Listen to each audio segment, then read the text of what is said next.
2, 3. Perkenalkan, nama saya Faras Ahmad dengan NIM 231. Nama saya Gemma Alhamka Juna Praja dengan NIM 235. Nama saya Nikolas Pratama dengan NIM 238. Di sini kami akan menjawab pertanyaan dari mata kuliah Hukum Perdata.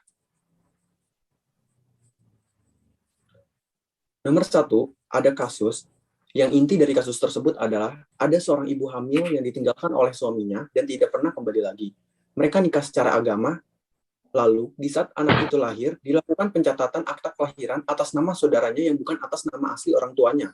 Lalu di kasus bersamaan, ada seorang ibu yang meninggal dan akan melakukan pencatatan akta kematian setelah 1 tahun kematian. Dalam pertanyaan pertama, bagaimana keabsahan akta kelahiran dalam kasus tersebut? Dalam peristiwa tersebut, terjadi kasus yakni merubah kasus anak angkat menjadi anak kandung, di mana orang tua angkat menjadi orang tua kandung. Hal tersebut dapat pula disebut sebagai penghapusan asal-usul anak, sebab secara hukum orang tua kandung dihilangkan dari silsilah anak dan sebaliknya. Tindakan tersebut tentunya adalah tindakan yang tidak sah, disebabkan adanya pelanggaran hukum karena status anak angkat berubah menjadi status anak kandung dalam akta kelahiran. Pasal 39 Undang-Undang 35 2014 melarang penghapusan hubungan darah antara anak dan orang tua kandung karena pengangkatan anak. Kemudian pertanyaan yang kedua, bagaimana proses pencatatan yang seharusnya dilakukan ayah terhadap kelahiran anaknya?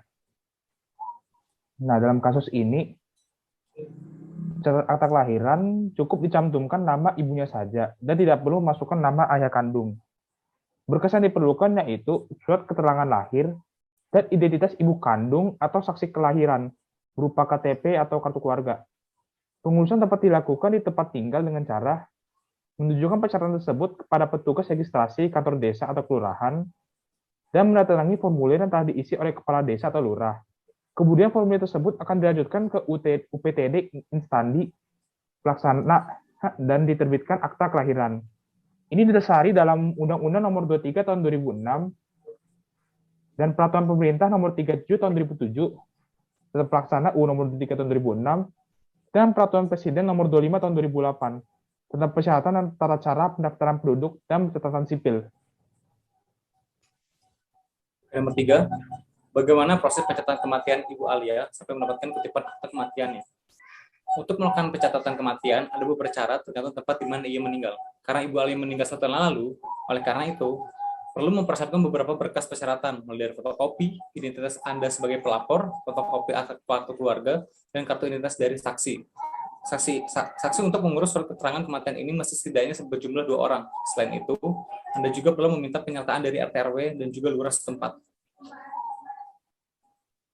Lalu, pertanyaan selanjutnya, apakah perbedaan sebenarnya dari surat keterangan dan surat kutipan akta yang dikeluarkan oleh catatan sipil dalam pembuktian perdata? Yang pertama, kita harus perlu tahu dulu apa itu surat keterangan dan akta. Surat keterangan itu merupakan surat yang memuat tentang keterangan yang berkaitan dengan orang yang satu dengan orang lainnya. Surat keterangan ini tidak dibuat di depan para pejabat umum atau biasa dikenal dengan akta di bawah tangan.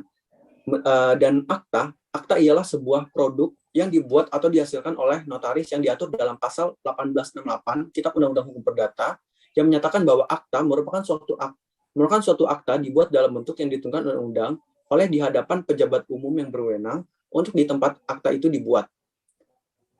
Dalam masalah pembuktian perdata, kutipan akta itu merupakan dokumen yang otentik, maka memiliki kekuatan pembuktian absolut, sedangkan surat keterangan itu tidak.